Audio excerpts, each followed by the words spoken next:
Бодлого FM12 давуу эрхтэй хувьцааны үлддэг. Давуу эрхтэй хувьцааны үлддэг. Tony Industries компани перпетуал шинжлэх давуу эрхтэй хувьцааг нэгжийг нь $47.50-аар гаргалаа. Нэгж хувьцаанд $380 тогтвол ногдол ашигын жил бүр төлдөг. Компанийн давуу эрхтэй хувьцааны үлддэг LP хэдвэ?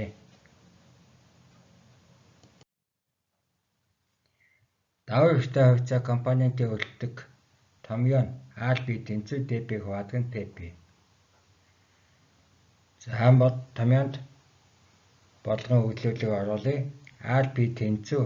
За DP гэдэг нь dividend preferred stock гэсэн үг. За тэгэхээр нэгж хувьцаанд 380 тогтмол ногдол ашигыг жил бүр төлдөг гэсэн байгаа. Тэгэхээр 380 дээр нь бичнэ. Доор нь хуваалт нь PP байх ёстой. За энэ перпетуал шинжлэх давуу эрхтэй хувьцааны хувьцааг нэгжийг нь $47.50-аар гаргалаа гэсэн. Тэгэхээр энэ юуны давуу эрхтэй хувьцааны үн байж таарлаа. Доор нь $47.50. Тэнцүү. За энэ хооронд нь хуваахаар 0.8% болж байна. За тэгэд үлдэхийн голдоо хуваар хэлдэг учраас хувьд шилжүүлэхээр 8% боллоо.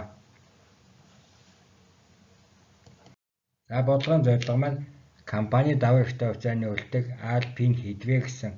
За бидний тодорхой RP-н 8% гарлаа. Анхаарал тавьсанд баярлалаа.